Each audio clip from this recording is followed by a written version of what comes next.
como a decisão de um artilheiro que tem que decidir e tem pouco tempo para decidir.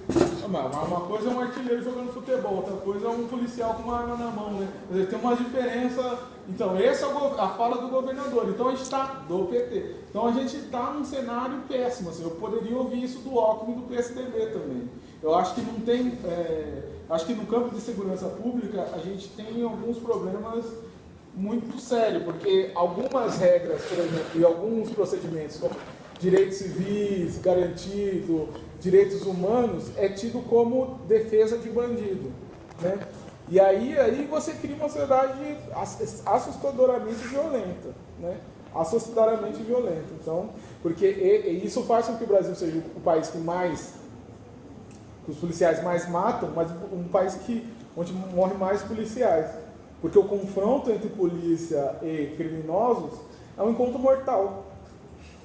É um encontro mortal. Você não tem a garantia, não tem garantia de que você vai ser pego, vai ser julgado, vai ser levado para julgamento, para prisão, etc. Então, eu acho que a gente vive num contexto bem difícil.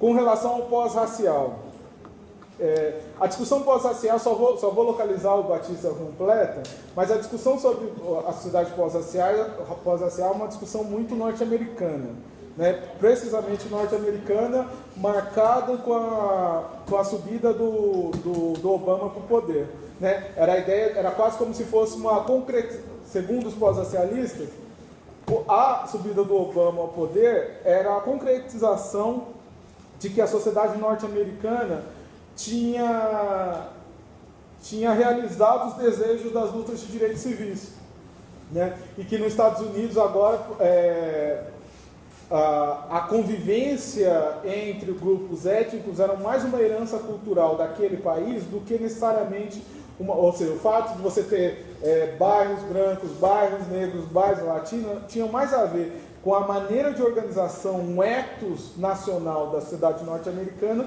do que práticas de segregação objetivamente dita.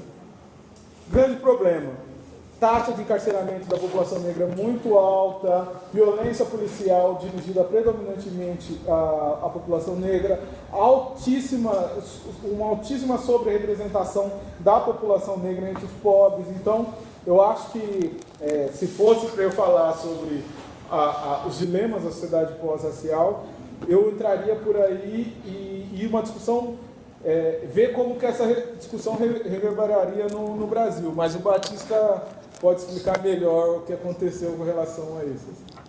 Você quer que eu explique agora? Sim, por favor.